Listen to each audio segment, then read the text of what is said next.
you're one of us. Your passion is the world of mountain biking, from enduro to gravel races and everything in between. This is Insider MTB, the podcast that takes you behind the handlebars, into the dirt, and behind the scenes of the mountain biking world. And now your host, Austin White. All right, we're going to try this one again. Episode 7. Hopefully we do it right this time, going live. I think I solved all the technical issues. Not 100% sure, but we got to iron out some shit before Sea Otter so I don't fuck it up anymore. Today I'm joined with Spencer and Kady, digging in to some World Cup and Brazil this weekend talk, and a little bit of the Olympics and kind of what our chances are now, especially after this type of weekend. And hopefully Ty, the most professional UCI guy we have in the room, to tell us about how these Olympic point works and what we got to do to get to the top. We're in trouble. I can tell you this though, coming out of Fayetteville, we went up to 4th as a country. So that was really, yeah, there was a points grab there. So that's pretty good. And we can't forget about Bjorn Riley. Like Bjorn's kind of the third person in that male category contributing points, but the thing is he lives in Europe, so I kind of forgot about him, and I think his brother hopped on our page to remind us, because it's your top 3 athletes, right, that are gathering points in that year or that 2-year build-in. And so we got focused on Chris and Riley because they're at US Cup, but if you notice, Bjorn almost won that thing in the U23, so he's super legit too. Yeah. So I don't even know, because the points are going to get reset on Tuesday, I think. And you got 2 wins. You got what? 3 podiums. I mean,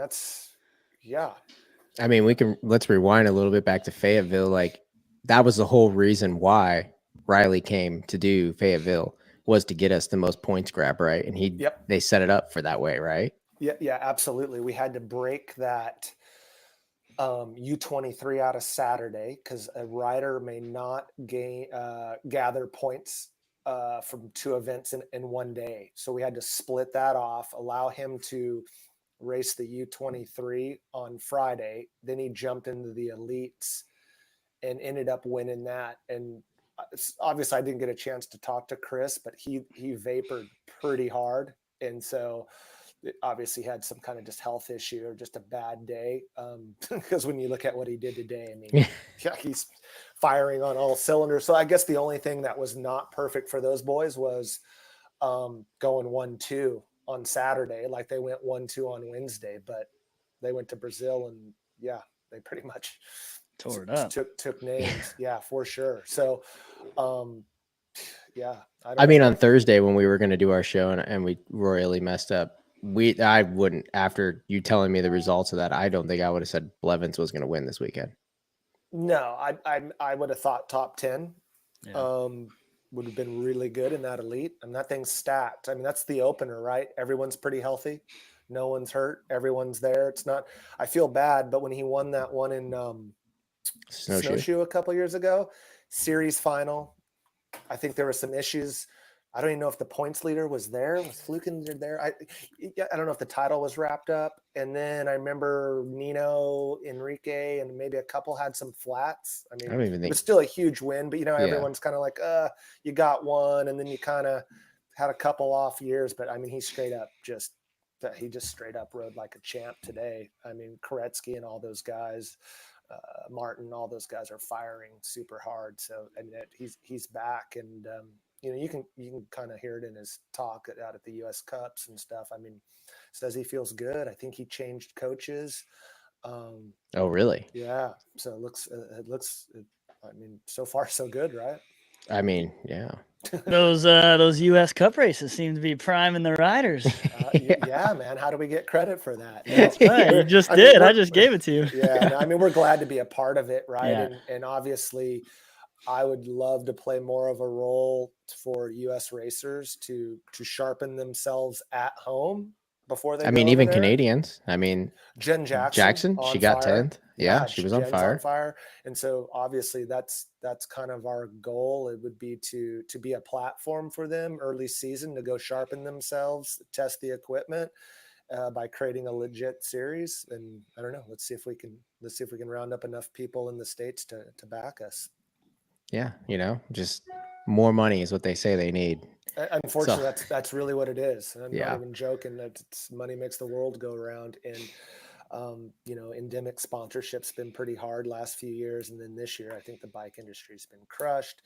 That Ozark Foundation is huge, right? I mean, they're pumping in millions out there, and that trickles down even to Temecula and stuff like that. So that's a big help, but you can't rely on one kind of group of people, one ecosystem. It's got to be coming from the governing body. I think it's got to come from endemics, non-endemics, stuff like that for the sport to be healthy.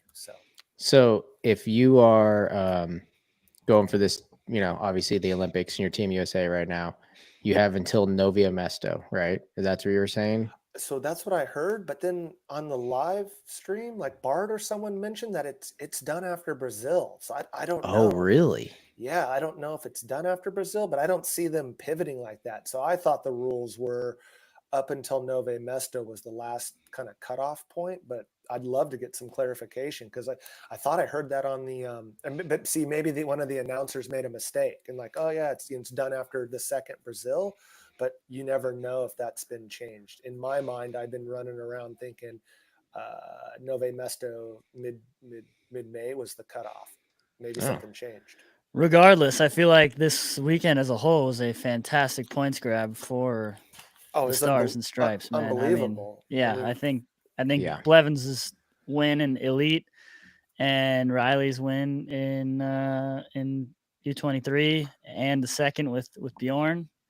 Yeah. I mean, I feel like that solidifies us as quite the hitter. And I don't think the U.S. all the women that did well. I mean Haley went down, but Sylvia second, Haley third, and then Kate. I think you had with Kelsey Urban's back. She raced with us, and she's had some health problems. 8th, Kate was great. 10th. Incredible. Yeah. When was the last time we had that many Americans in the top 10? You boys are too young, but I feel like I just jumped in a time machine to like 95. Exactly. I'm serious. You know what I mean? That's what I'm saying. Yeah. When it was Tomac and it was Tinker and it was Ned and it was Rishi and it was Julie and it was Jimena Flor. I mean, it was all that kind of like when we own the sport, like we got a slight glimpse of it today. It's pretty exciting, I think. Like if you're a fan of mountain biking, not just an American fan, but if you're like just a fan, you're like, whoa, that is super exciting. So it was awesome, man. I had a good day on the couch.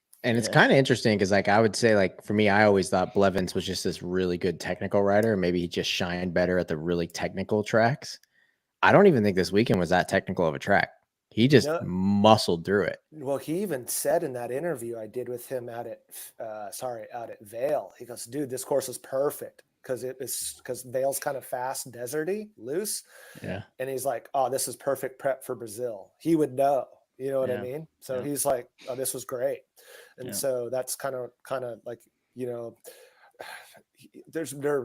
Chris is very technical, but you don't get through this sport just on technique, right? Because it's not moto or downhill where you can kind of get away a little lack of fitness because your line choice and skills override that.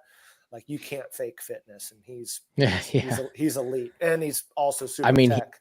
Fourth lap, he was 31 seconds behind.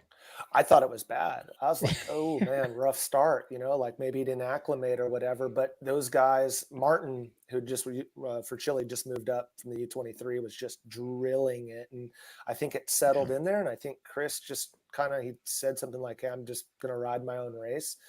And he played his cards just right. When there's that little bit of ease up on the front group, he got on. And then once he was in the mix, he never let loose, man. He was like a pit bull. He just never let loose. He was. Yeah. Awesome. Did you see in the post-race interview how he was talking about how strange it was that the pace slowed down that much and allowed him to kind of come back up? Yeah, he said that, and then the group swelled to because in the second guys dangling on that group got to what 10, 12, maybe more there because they started sitting up, and so then that's really gets technical, because now you got more guys like wanting to launch attacks, and that's harder to control. And so, man, super exciting race. I don't know that I've seen one that good in a long time. So Seriously, super good, man. Team Specialized too, right there. Holy crap! Everything. Yeah, no, I mean they just destroyed it. So. Well, Yeah, so we'll then, see. I mean, if it is Brazil and that is the thing, then I mean, we just need the coaster in pretty good next weekend, right? I would think. Yeah, no. If the cutoff is now Brazil, and I wish someone out there knows more than me or all of us. And why is it so confusing? Like, I feel like this should be a lot easier, right? Yeah, I don't know, because I think it's tied to the IOC, right? International Olympic Committee. So you got that whole Olympic movement. Then you got the governing body, which is based out of Switzerland. And I think the two of us kind of grew up in a different sport where moto's pretty simple. You know what I mean? And like it's one governing body. It's here. We built the sport. We made the rules. And so it's kind of like, and there's no Olympics. So that's kind of, you know what I mean? It's kind of like, I don't know, more simple, which, I think we chatted on it before your computer blew up last week. Stop. But that's what's missing, right? As an average fan, it's hard to follow points, the movement, who's what the series. It's because HC's worth 100 points, a C1's worth 60. This is World Cup's worth 300. Like where does you can't do all that mental math from the couch or the bar stool. But when you're watching, like, I don't even like ball sports, but I'm knowing like, oh yeah, man, if Kansas City kicks this in, field goal's worth 3, they're going to win this thing. Yeah, they're going to have another beer, right? It's just simple. And you're not sitting there like, yeah, so if he gets, okay, so this is an HC and he just won a C1 a week ago. I think that no one's doing that. And it's just way too complicated in my opinion, as a fan. You know what I mean? I'm with you. You're with me. I would agree with that. Yeah. Right on. Yeah. I mean, so then since Pidcock's probably not going to show up to these two, but I'm sure he wants to go to the Olympics and XC. So he's past champ, and I bet you they're guaranteed one. Oh, really? So he just won Amstel Gold. Like that little dude's on a whole nother level too. I mean, he just burned off Vanderpool and those guys. So it's he's obviously guaranteed in a spot then. That's how it works. I do not trust me on anything. I'm just shooting from the hip, but he's past Olympic champ. He's won world champs. Yeah. So I think he's got enough points for Great Britain. They're probably only going to send one, and it's not even debatable who to send. They're going to send him over Aldridge. Yeah, exactly. And he'll find his fitness because he's doing grand tours and stuff too. So he's kind of going to be the X factor in Paris. But other than Pidcock not being there, everyone was there. So and Great Britain's pretty high up. Let me look. And then so what about Vanderpool then? Or does he not even go back after his endo? I think he's focusing on road this year. Not even worried about Olympics, XC. Yeah, so look, Great Britain's in third. And it's Pidcock, Aldridge, and Cameron Orr. Yeah. So obviously they're going to give the nod to Pidcock, reigning Olympic champ, reigning world champ, Amstel Gold. You know what I mean? So I think he's kind of not even Pauline Fran-Prévot from France. The host country gets 2, and she's probably already got the nod. So Pauline wasn't in the women's race, right? Yeah, she's going home and training. So then when they come here in 28, we get to put 2 for sure? Automatic host country. Really? Yeah, it doesn't matter if you're in 30th or first, you'll get to be 2 athletes. So in 2028, we won't have this pressure to be inside the top 10, I think. And then what is the advantage to having 2? Does that seem like a dumb question? I mean, I guess just another gate drop. They get that as you saw today, or in races in the past. Most of those guys, there's like 10 of those guys that can win at any given time. And let's say, just kind of spitting here, but like Blevins could have a terrible day, and Riley has a great day. So that's exactly. Something goes wrong, that just gives another person another opportunity to do well and to win. I mean, all of these people racing, dude, are like absolute animals and so talented and so fit that it just takes a couple things to go right or a couple things to go bad for any of these guys to go from first to and 30th. you may even be able to work as a team a little bit too, right? Because Yeah. like, you can maybe send a guy off or a girl off the front, and then now that gives the responsibility for another team to chase. I mean, mountain biking doesn't necessarily break down kind of like road, but Spencer nailed it. Somebody can have a bad day, but you can also play a little bit of team tactics.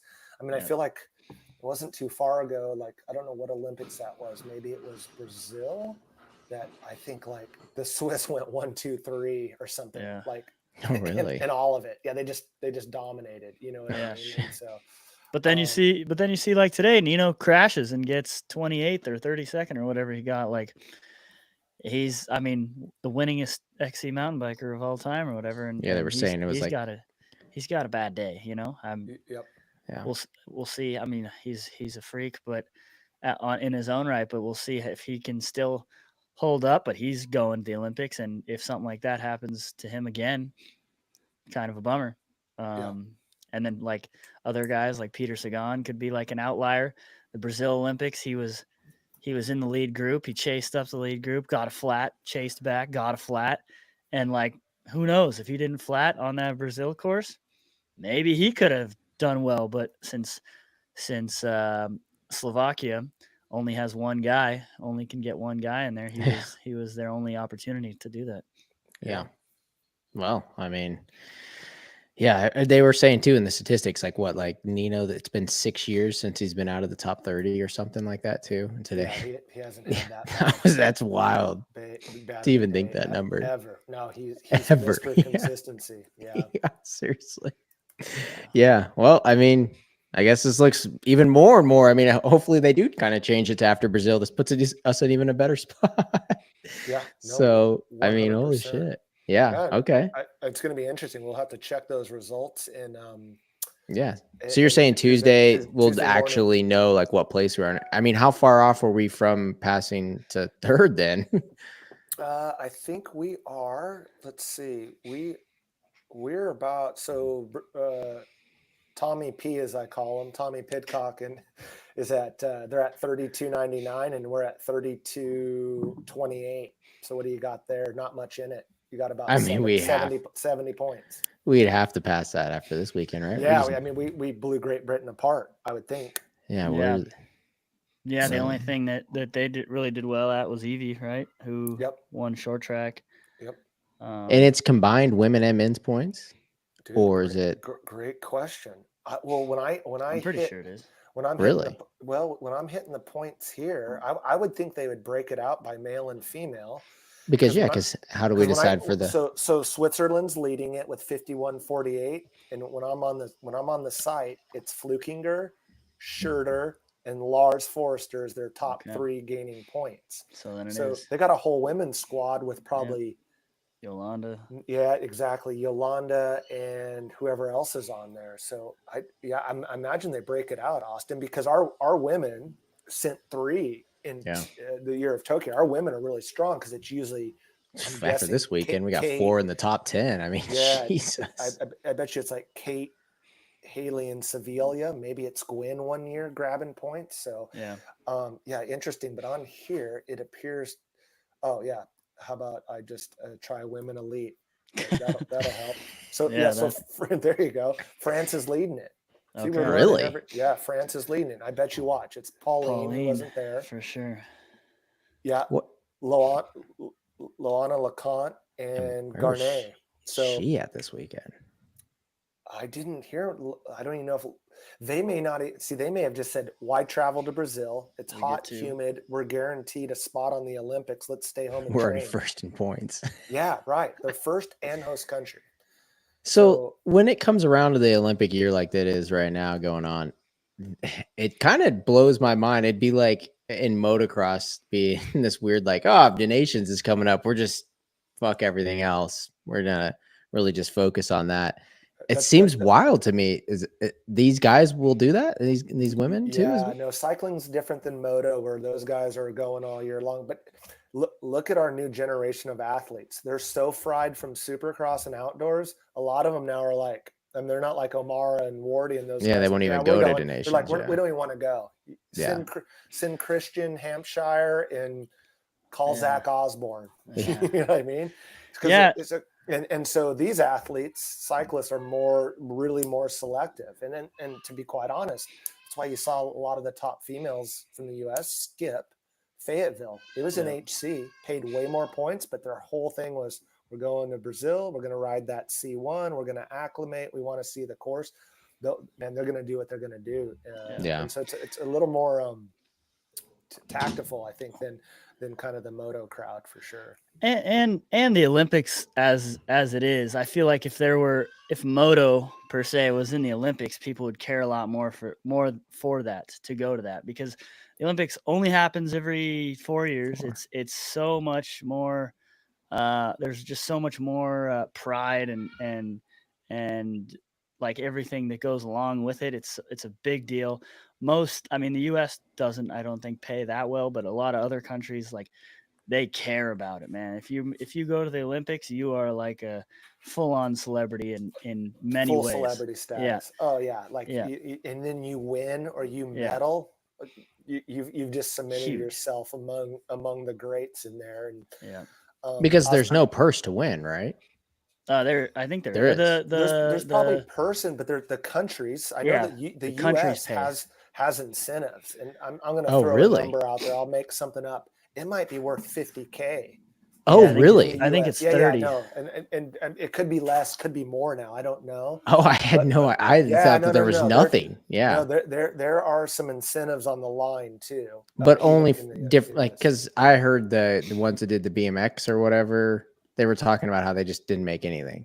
Yeah. So all U.S. gold medalists, if you win a gold medal at the Olympics, you get $37,500. Okay. Silver is 22. There you go. 22,500 and 15,000 for bronze. The nations, depending on what nation you're from, that varies, but that is the current U.S. payment. And that's paid U.S. Process. That's anything. If you're throwing a ball or anything, if you're doing shot put and you win a gold medal, you come home with 37. So then that's our country paying that.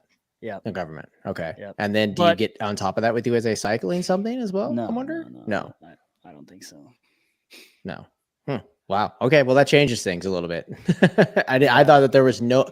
That's why in my mind, I thought it was like donations. Everything shit on the line. So why are these guys risking? No, it's so much bigger than the donations, though. Yeah, Austin. I get it. I know. I'm just saying, it's really confusing to me a little bit. No, I believe, like Spencer said, there is some cash on the line along with the prestige, and then it's once every 4 years too. So, yeah. It's just a little bit different, but no, there's definitely a lot of line. And then I bet you that there's bonuses from manufacturers they ride for making the Olympics and then medaling. So there's a lot on the line other than just pride too. So just making it. Yeah.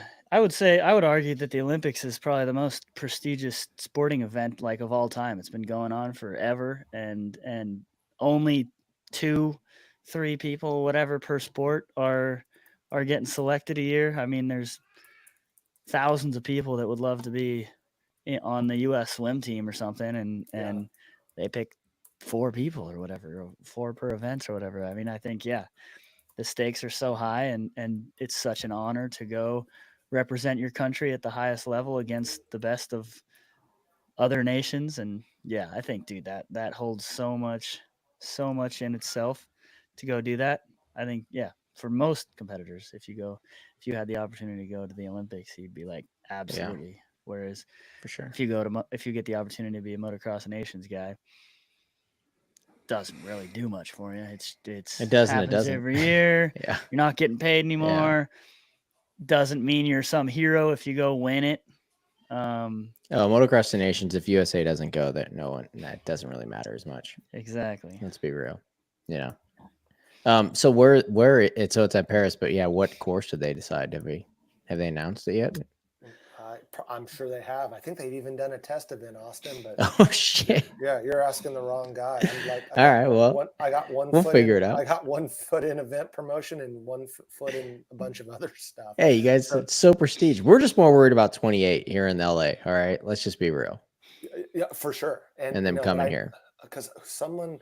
I am. I don't even know if I'm not shooting it or whatever it is. I'd like to go.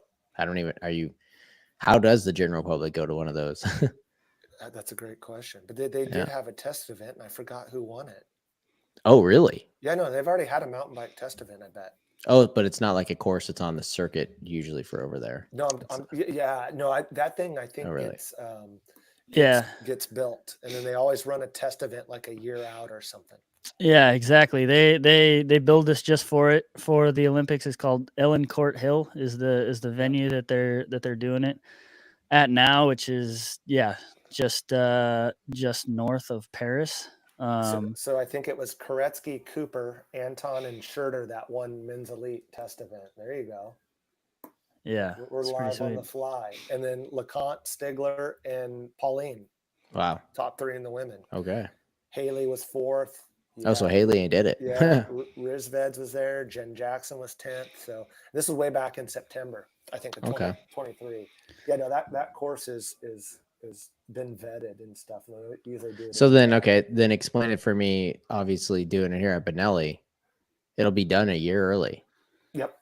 So like, well, if they do it at Benelli, is that a thing? I think it's for sure. I don't know how they would pivot with 4 years to go. Where would they go? Vail, where else possibly, would they go? But I mean, that's too far. Vail would have to invest so much. Yeah, it's a little far. It's a couple hours out of town, but yeah, this just out. It's going to Rocky Peak, Enduro. Yeah. I don't know. They might throw it in. They might throw it in Griffith Park or something.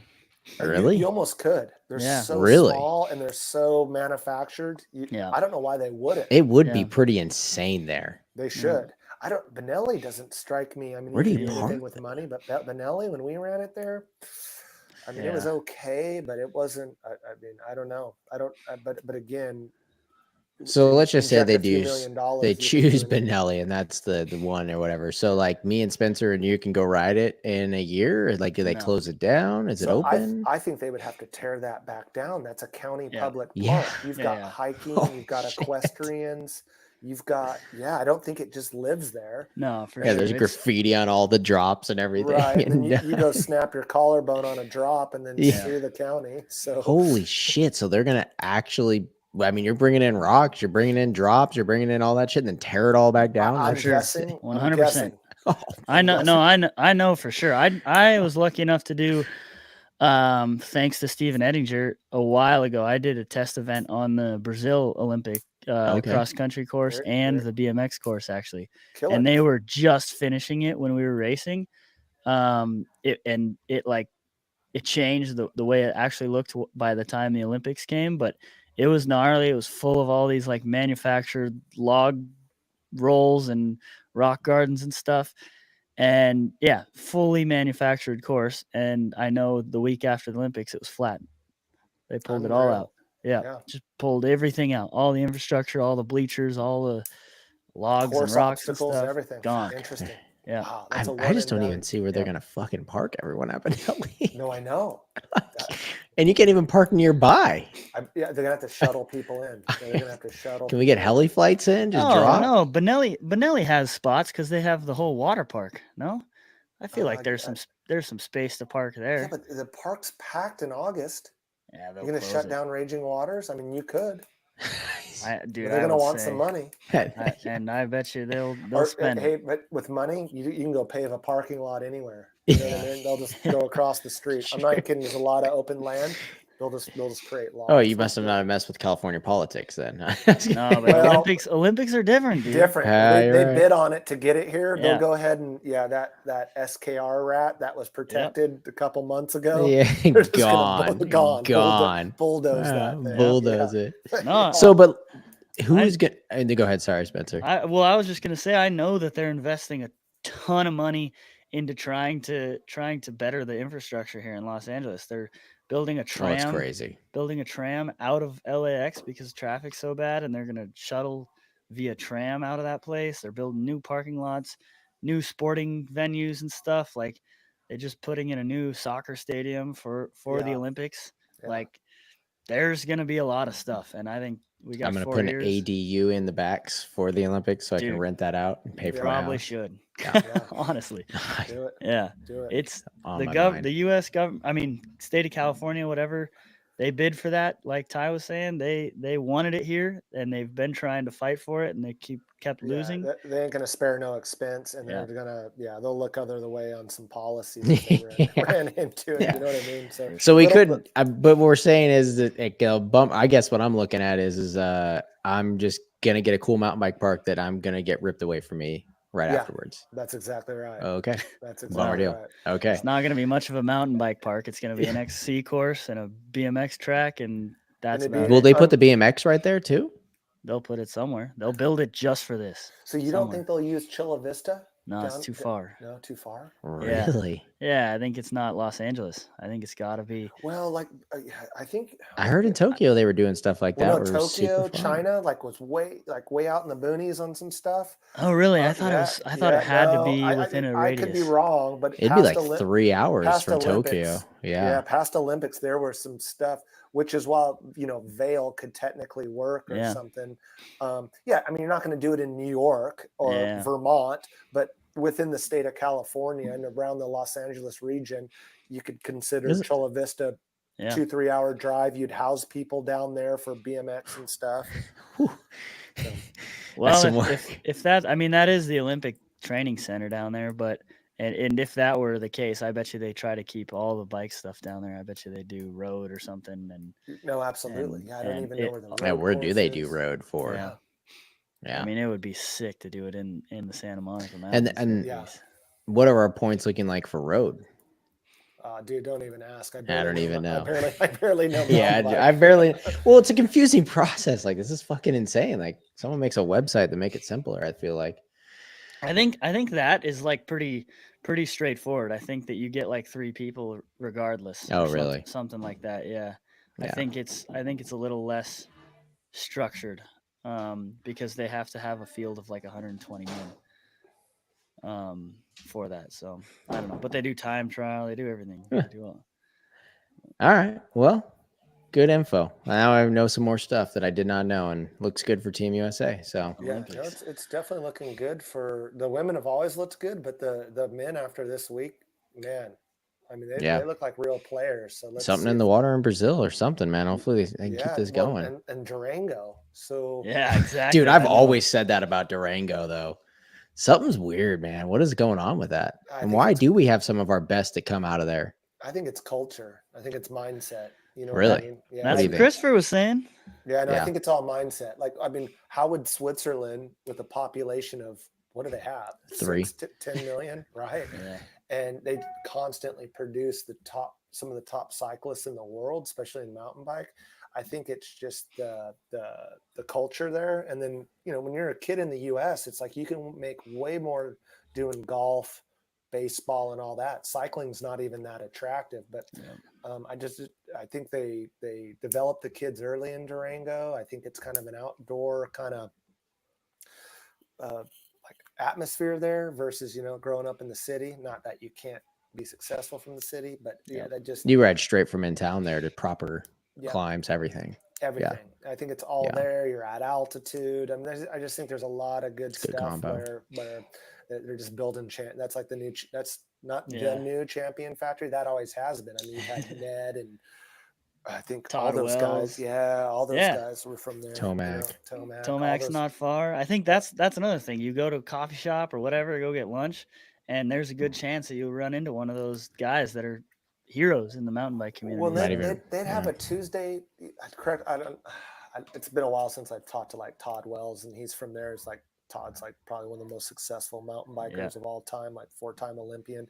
I don't know if it's a Tuesday or Wednesday night crit, but it was basically like a mini Worlds. Oh, really? At that point in time, Todd was in town, Ned's there. Yeah. Guys from the road scene, if they're off the tour or whatever they're doing. And so you just got quality, and like iron sharpens iron. There's just there's no way about it. And so when you surround yourself with those people and then you put yourself in the fire, it forges good athletes. And, that's kind of what I mean, Spencer, when you grew up, because I feel like you probably had ambitions to be where Blevins at or something like that, because you were racing it a little bit. Did you know about Durango? Was like Durango like in motocross, Florida's like the place you want to go and train. MTF was like, oh, we got to go to MTF. I don't know, dude. I'm an outlier. I got into it so late. I just kind of fell into it and didn't know what mountain biking really even was. And I was already 17 when I started riding, and I just kind of put my head down and I was breaking shit. And Ty was like, dude, you can't ride this thing like a dirt bike. I'll never forget that, man. Really? You told them that time? Oh, yeah, for sure. No way. So No. here's what's funny is when I first got into mountain biking and I was blowing shit apart, Johnny was like kind of working with me, Omara, and he's like, dude, you can't be fucking riding this like a dirt bike. Cause like he'd see me walking in from Fontana. What'd you do? Yeah, dude, I just hit the backside on that drop so hard, just blew the tire off the rim. He's like, what are you doing?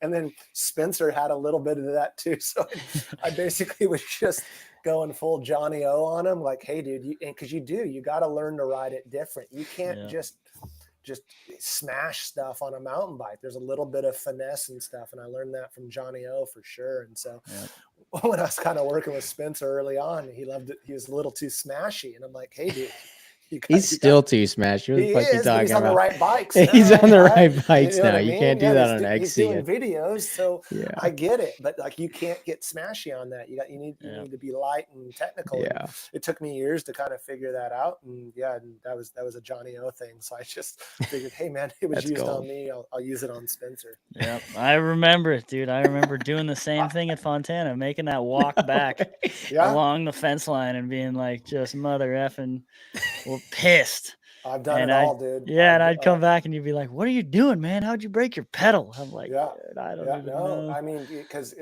you gotta get that mentality real quick, else you're gonna be giving away a lot of opportunities. You know, not just finishes, but just opportunities to win, to be successful, and they're not unlimited. So the sooner you can start learning to protect your equipment, and that's one of the biggest things I learned from Johnny for sure, because he was just so, I mean, he was finesse on the moto too. He was never really, I would call a smasher. Like, he wasn't Barnett or Ricky, but he really, that style super translated to mountain bikes. Like when I rode for him, not for him, but with him when I was first getting into this sport, like, dude, he was just so technical and smooth, and he could climb stuff that I would be walking, because he could just find traction and just weight the bike. And he was a master. He still is. And so, that's.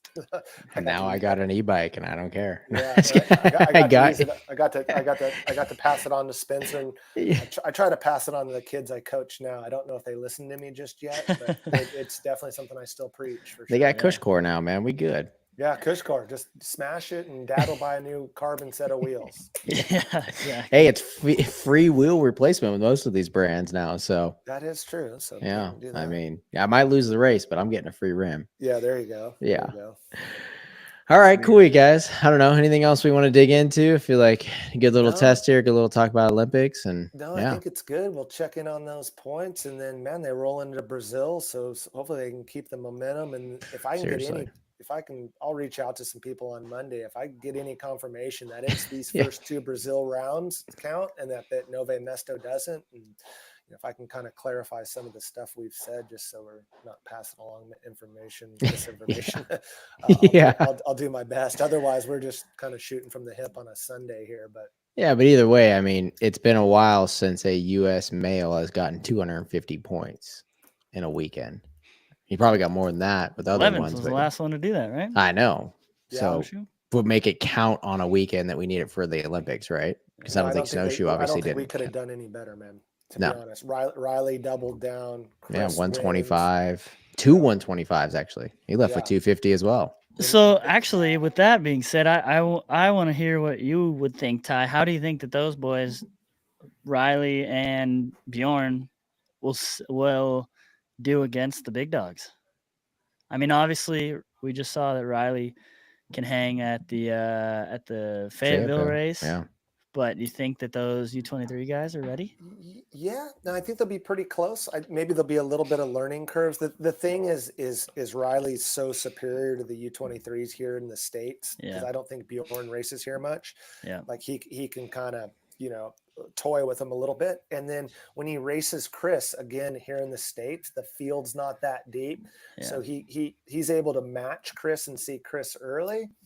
And when you start throwing in Koretsky and you start throwing in Nino and Flukinger and Saruz and like Gaze, and you start, you know what I mean? It's You're like, lighting candles all over the place, just trying to make a corner, right? It's kind of like my life, like a local race when it was only me and, you know, a top national guy, but there's only 12 of you and you could see him, no problem. Sometimes you can get on his wheel and then, okay, go do it with 40 guys out at Glen Helen. It's like, oh, I never saw him. You know what I mean? So he may, but you know what? I mean, the confidence has to be brimming, like over the top for those two and their fitness and stuff. And they got this whole year to learn and build. I don't see where won't take too long to kind of establish themselves. I mean, look at Martin, who was 5th from Chile. He was U23. I think he's still 22 years old, but decided to move up last year because he was pretty much like unbeatable the last couple of years. And so you saw Martin driving the pace is kind of, I mean, he might even played his cards wrong a little bit and may have wanted to settle down. I mean, he still got 5th, but maybe he shot a couple more bullets and could have been there at the end. So he was just scared after XCC getting almost in a fight afterwards. Oh, did he? Did you not see the whole drama? No, I didn't. I guess he like cut off Vorusky or I can't even say his last name, but Victor, and then and afterwards they had some words. It was on the broadcast too. So his own teammate? Oh, his own teammate. Oh yeah. I didn't catch that. Oh yeah. Yeah, but it's just, he's young, you know what I mean, enthusiastic, and so I think controlling their emotions will be probably their biggest thing. You know, not just wasting bullets and stuff, and learning to race kind of crafty. Like I think Chris is a lot more crafty, and so. But to answer your question, I mean, from what I've seen, it looks like Bjorn and Riley Amos are going to step right in there, and I think they'll be right in the mix for sure. Sick. Yeah, that's awesome. Future's bright, man. Yeah. It looks good, man. I'm stoked. Like, looks man, great. What a great day of racing. Yeah, looks good for U.S. cycling in general. Just John Tomek's stoked right now. Oh yeah, Johnny T, Tinker, all those guys. Ned. Text him after this one right now. Yeah, like, hey man, I mean they got to be pumped. So yeah, let's hope they keep it rolling. Yeah. So then we'll just have to pick. How does it decided? Who you pick for your second? Obviously, Blevins is going to be our first, right? Yeah, I think it's kind of arbitrary, meaning it's kind of up to the federation. I don't know if other federations have rules. Yeah. But I was talking to Haley out at Vail, and I thought she said a podium in Brazil got you a ticket to the Olympics. So if that's the case, she's cashed a ticket along with Sevilla. Oh, really? I think like that was one of the things. But what happens if Kate bounces back next weekend and grabs one? Then what do you do? I think they start looking maybe more like, okay, having to back out and go, who's been consistent for the last. Yeah, and how can you pick right now? Like I would say the women's field, like how do you pick right now? I mean, the men, obviously you're sitting in Blevins, and then obviously we have to figure out who our number 2 is, and that's the battle. It's the same thing going on in the women's, but in the women's though, we're talking about who we're going to send as our first best, because I mean, right now you could be looking hot, but what are we going to be looking like when Olympics rolls around time? You know? Yeah, no, I mean, that's the thing. Even from, let's say the May cutoff is true still. You got May, you've got June, you've got July. Like someone can get sick, injured, fall apart. So I'm sure someone's on reserve. But yeah, I think if I understood Haley right, a podium or a top 5 punched a ticket for you. So yeah, but it's kind of arbitrary. I think the committee sits down and there's 3 or 4 on a board that sit there and kind of say, you know what, these people have met this criteria, and then we feel this is, you know, the 2 athletes that are kind of running the best right now. So all right, so it's going to be tough. You know, the women are going to be real tough, and then I think you got to give Riley the nod just because he's. I mean, Bjorn's right there, but Riley beat him heads up again, and I think Riley is kind of our top U23, and so I would guess Riley would get that nod if I had to guess. I guess we'll see, right? I mean, and we're about to find out because it's getting dicey. Do they have to announce it, like their team, or do they wait all the way until we just know when we get there? No, I think that they'll announce it at some point. Okay. And I could be totally wrong, but I'm pretty sure that they like can announce like 3 or 4. If there's 2 spots, they'll what do they call it? What do they call it when you're like just you could go in if something were to happen to one of the other guys. An alternate, I think. Yeah, an alternate. An alternate. Yeah. For sure. Because look, Bjorn's currently ranked 49th, right? And if you go to Riley, and this doesn't include this weekend, I don't think, Riley's ranked 13th. So if you just went by World Cup rankings, I mean, Riley's 19th is Blevins. Riley's ahead of Blevins, but Blevins is kind of senior elite. So he gets the nod. Is that right? Why would he be ahead of him? It's just because he's won more of the U23 and the points have stacked up that way? Yep. Okay. Yep. That's exactly right. So if you just went by that, Riley would actually probably get the nod. But Chris has already been to one. Chris races elite, and it is probably a little bit deeper in the elite, right, to get points than it is in the U23. But hey, if we have a chance to send two, I think Riley's the no-brainer. And that's not discrediting Bjorn, because Bjorn's riding lights out right now too. Yeah, he threw it down on that. No, he threw it down. He was coming. Yeah. So, I mean, it's going to be a tough decision. And I think if you go to the women, it's probably something similar on the women's side too. It's like, Sevilla may be winning, or it may be, Haley. I don't even know I'll tell you who's there. Let's look. Yeah. We got some players. It's a good problem to have. Honestly, it is. Compared to years past, right? Well, check it out. So in the top three, it's Kate, Blunk, and Gwen. Haley's not even there because I think she had a bad year last year. So really? Maybe that podium in Brazil was USA's out and Gwen just busted her shoulder up too, unfortunately.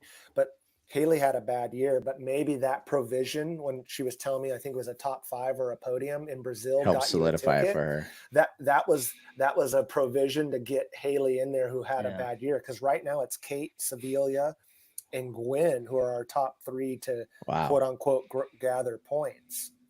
I guess it's good that we're, as a team, able to decide and not just off of points. I mean, nothing against Kate, but Kate hasn't been really doing it lately, No, so Kate's 10th. Sevilla's 12th, and I bet you Gwen's farther back. Gwen's 15th. Because I think Haley had some issues last year, maybe an injury or some illnesses. She didn't really have that great of a year, but she bounced back. And I think Austin, you were talking about that. You really want to send the riders are kind of running the hottest leading in. Yeah, it's kind of not what you did 6 months ago or last season. I mean, you can look back on that, but you kind of got to send the people that are running good. And to me, it looks like Sevilla and Haley are really, really, really firing right now for sure. On all cylinders. Yeah. All right, man. Anything else? We'd miss anything? I feel like we covered a lot of it, right? No, dude, I think we're jamming. I think we're looking good. And next week's going to be exciting and stuff like that. So just, stay tuned and let's see where. Another topic, Ty. What's the next big thing for you? I go back into motorsports coaching. I'm going to be up in your area. I got a flat track, American flat track in Ventura, and then I've got Laguna Seca. So I got Moto America with JD in July. So I put the coaching hat back on, which I'm kind of pumped with. Like I'm kind of saturated with bicycle stuff right now. So you got them in your room and everything up there. Yeah, exactly. I love riding and stuff, but man, I'll tell you, that event promotion will wear you down. And then, so I kind of get that. But I'm also, have some talks with some of our shareholders on what 2025 could look like. Like, are we going to try to put a cohesive series together? Are we going to expand the US Cup? Can we find some more supporters? Do we, scaled down? So lot of stuff kind of going on. So I'll be busy this summer, but just wearing a bunch of different hats, but I'll let you guys know as soon as I know on mountain bike stuff, if I can announce out mowing Chino Hills for some trails for us to ride. Yeah, dude, I was just out there. It's that purple thistle is taking over everything. It's done. Park is done. No. Park is done. No. I can't believe it. Yeah, I went out with one of the kids I coach because I hadn't been out there in about a month. Yeah, it's ruined. I'm like, it's ruined. It's that road bike back there that's getting a lot of time because I'm not bushwhacking at my age. I'm done. I don't blame you. Yeah. What about you, Spencer? We obviously got Sea Otter coming up, but Otter. Sea Otter. just Full trying bore. You trying to racing? get- You hanging? You're both? Yeah, I'm actually doing something with Specialized, and Austin's filming it. Okay. With the new Epic Evo, and I'm Sweet. racing 4 disciplines on one bike. With only changes we're making is tire change. So I'm racing XC, enduro, dual slalom, and downhill. That's rad. All one bike. I mean, I'm gonna do as well as I can and try to be competitive and everything. I don't know how I'm gonna do, but we're gonna try to be as far up as we can and everything, and just exhaust myself. Yeah, that downhill's pretty pedally. I mean, it's legit, but it's still Yep. really pedally. I mean, it's not like you're at Lindsay or something, just dropping off 40% stuff. I mean, it's Honestly, I Yeah. think Spencer would do better at that though. on probably that would big slow Evo. it down, but I don't know. It seems like Spencer's Yeah. pretty fit, kind of pedally. Yeah. Have you ridden that thing yet? Yeah, I've been riding it a fair bit. I just got back from a ride or an attempted a ride, but it's been raining. So I know. You like it? Yeah, honestly, it's like my daily driver now. It is super capable and pedals like super well, and has a little bit more power with the brakes and a little more aggressive geo, so you can ride slightly What setting are gnarlier you running stuff. on that fork? Like I was talking to not BG, but someone that talked to BG, and it's like, oh, one's pretty good. Look, maybe too mushy for some people. Two's this. Like, you got to set So I'm running it in the middle, the middle headset setting, and then I'm on the 34, Fox 34 at 130. Oh, you're on a Fox, so you don't have that, whatever that. The flight attendant or whatever. Yeah, no. No, that's just on the full XC bike. Oh. Yeah, that's on the Epic 8. Oh, you're not running the Epic 8 then. I'm running it's the same frame, just slightly more aggressive. It's got a little different link, and then a little more travel, and then it has SRAM code brakes on it. So it's basically, it's similar. It's just meant to handle a little bit more. So what do you got? 130? Yeah, 130 up front, 120 in the rear. And you'll be fine on that downhill then. Yeah, you'll be fine. I mean, yeah, it's definitely. I was doing some like timed runs on it the other day, just at local trails and pushing as hard as I can. And I mean, yeah, it's gonna be fine, but it's gonna take everything for that bike, like pushing it at high speeds on the downhill. But whatever, it is what it is. The downhill course is the first stage of the enduro. The other 2 stages of the enduro are on the XC course, so it's super pedally, super physical. So I'll have some gains there. The pedal efficiency will be great, and then the 4th stage is the dual slalom. So it's a small bike, super snappy. It should be okay on the dual slalom. I've raced dual slalom on my regular stump jumper in the past and get the job done. Just a little more pressure in the fork and shock and tires, and let's go racing. Dude, badass. Well, good luck next week, and Yeah, man, I'll catch you boys, and hopefully Brazil round 2 goes just as well. Yeah, seriously. Yeah. I hope. All right, man. Having the same conversation here in a week or whatever. Yeah, that'd be great. Race recap too. Well, we're gonna get Blevins on to talk about that high post this weekend. No dropper, just ran it. He's not scared, is he? Yeah, and a hardtail. That's right. I love it. Doesn't want to carry the extra 300 grams. It's important. I love it. It is. He just won a World Cup. So apparently, it works. Yeah, apparently it works. Yeah. Right on, all right. Boys. Thanks, you guys. I appreciate everyone. Yep. I'll catch you. See later. Later, guys.